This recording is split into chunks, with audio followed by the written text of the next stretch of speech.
Props to Dalen Swain, newcomer of the year in the SEC, also second team all SEC, and that'll lead to a debate we'll have coming up, plus the Cowboys and Texans. But, you know, there are two seasons in Texas, Jack. There's a lot of different weather seasons. It kind of changes by the hour and by the half hour these days, but there's football season and spring football season. That was a great bromide of Darrell Royal back in the day, and here we are. Spring football is underway. And it took place yesterday morning, workout one of their 15, and it was kind of a foggy, if you were driving around yesterday all the way to lunchtime, you had that low cloud shelf that was hanging around. But it's the first day of drills under Steve Sarkisian in his sixth season. Session one, there's a media window of about 40, 45 minutes where you can kind of watch some things. And and then Steve Sarkisian, they kick out the media and they go and do their work, but not in shells, they're just running around on air. But here's Sark, his observation after workout one of 15. We got a lot of new faces. We're learning a new defensive scheme, and those guys from the Colin Simmons all the way down to the Tyler Atkinsons, who's first day here, of like, what does that fire and that competitive spirit look like, feel like, to try to get it right every time through. So, as always, it's day one, and there's little things that we've got to kind of get better for day two. Whether it's quarterback center exchange, whether it's scramble drill and 7-on-7, which doesn't make sense to a lot of people, but we got to play the entire play. To opportunities to make plays on the ball in the secondary to get interceptions. But there were some other things that I was really encouraged by. I love the effort that our defensive front played with, breaking from the stack, getting to the ball. All right, so there you go. A little overview, a little coach speak there as we go. But, the spring is going to be crucial for them. Last year, they kind of took their foot off the gas a little bit through the spring, whether that was the right or call or not, I don't know. But it was more about they'd been to the tournament and had long seasons each of the last year, the final year in the Big 12, Jack, and the first year of the SEC. They played all the way into deep into January, so kind of get everybody off their feet a little bit and take a deep breath. This year, you've got more than 40 new faces, total roster changeover, and then you have a new defensive coordinator that is in. Right. You've got 20 early enrollee freshmen or more. You got 19 transfer portal players, and you're installing a new defense. I mean, there's a lot going on. It's a whole new look, right? So with Will Muschamp coming in, it's a little bit of old, but obviously it's entirely not for new these for all guys. These players.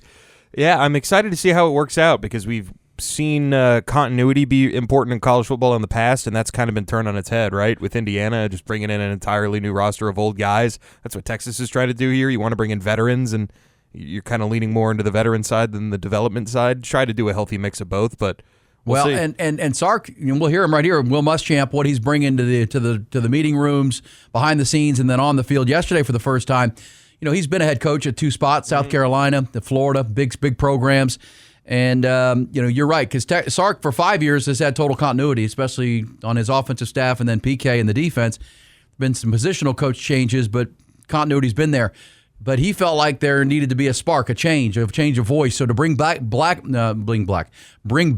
Gideon to join Will Muschamp, you have change, but you also have some old guard with Blake returning. But here's Sark early returns on Will Muschamp. No, I think there's something about Will and his presence, and I think there's something in Will in the way that here's a guy who's been a head coach at a very high level, and when I say things in staff meetings or in a team meeting, I can trust in knowing he's going to get that message conveyed to whether it's the rest of the defensive staff or the defensive players, and I think that stands out. And you definitely feel his presence on the field. He's a heck of a coach, and so I think what we thought we were going to get, and my goal was what we were getting out of him is coming to fruition.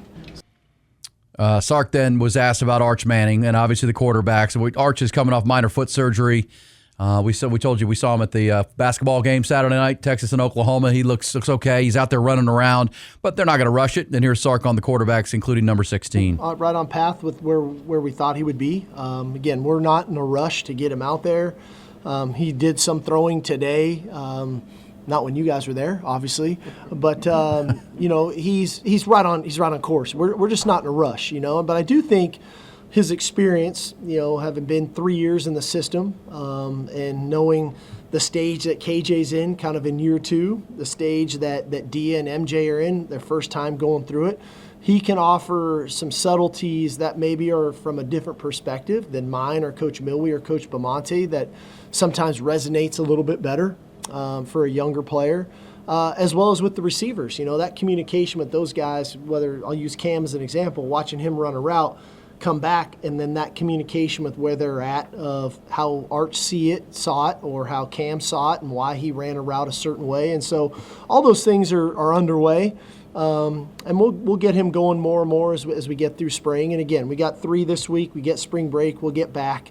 So I'm in, like I said, I'm in no rush. I want to make sure he's 100% healthy, ready to go. What have you liked about Cam so far? All right, so this question will be about Cam Coleman. And Jack, you saw Cam Coleman yesterday in the 45-minute media window. He wears number 8. He looks the part of the dynamic playmaker. He's 6'3", he's 220 pounds.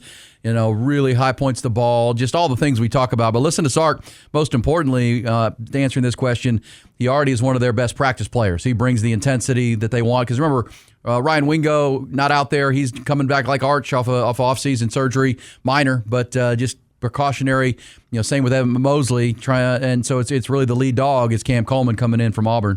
What have you liked about Cam so far, and with Wingo and Mosley out in the wide receiver room? How are you seeing this opportunity present themselves for guys like Jermaine, Cohen, et cetera? Yeah, I would say, first of all, with Cam, I think the skill set kind of speaks for itself, but I think it's the work ethic, the demeanor, his willingness to be coachable.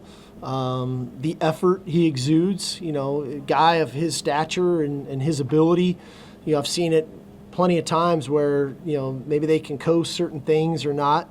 When this guy's number's called, he plays and he goes for it. And up until last Friday, we had a conditioning drill at the end of a workout, and he ran our half gassers as good or better than anybody on the team. And you love that, and that's no different than Ryan or Colin, or you think about some of our high-level players. When your best players are your best practice players, they send a great message to the rest of the team. And I think Cam has done that just through one practice today. But I do think opportunity is something that we try to seize here, and I think it's important in life in general. And so you think about Dalen and Khalik. You think about Cohen or Chris or Jermaine and these guys, getting some more opportunities with Emmett and Ryan being out.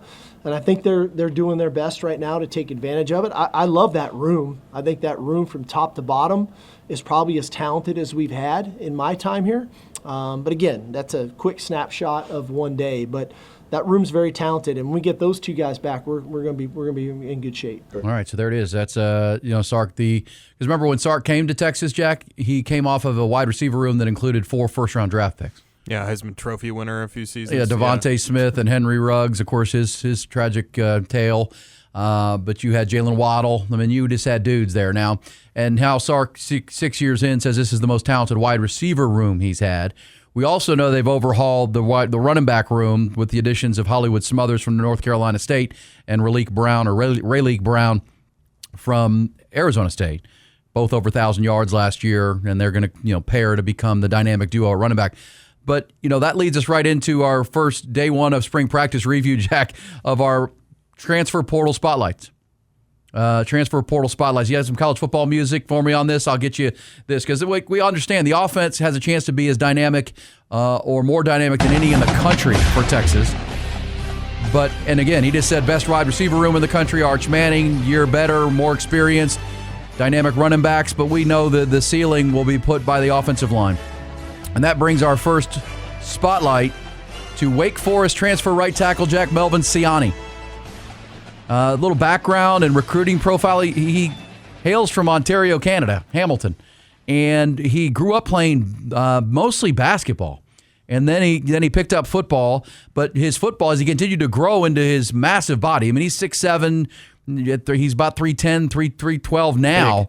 But his family sent him to Wyoming Seminary Prep in Kingston, Pennsylvania to play football and pursue opportunities in football because there's not much football in Canada. Right. You're up in Ontario. And so they sent him to Wyoming, and this is in Pennsylvania, Seminary Prep to play some football. But obviously he's a late bloomer to football, Melvin Siani. And he was coming out of high school, Wyoming Seminary Prep. I'm not sure that's a powerhouse in the Keystone State there. But he played 3 years there. and was kind of unranked by the major recruiting services, but did commit to Temple in 2023 for a former Longhorn assistant coach, Stan Drayton. And he redshirted as a true freshman, got in the weight room, and then appeared in 4 games with 2 starts at left tackle there. And then in 2024, he played 11 games at Temple, 9 starts, 7 at right tackle, 2 on the other side. And he played well enough that he earned a transfer into the ACC at Wake Forest for the 2025 season, where he played last year, and emerged as a full-time starter, graded out as one of the top pass protectors in the ACC. I mean, ACC had Miami, ACC had, was kind of felt like a down conference year, but they had some good teams in there. Clemson, Georgia Tech was a good team for most of the year. But so he becomes a full-time starter, he ends up second team All-ACC, and this puts him on the radar of Texas. And so he quickly enters the portal, quickly commits to Texas.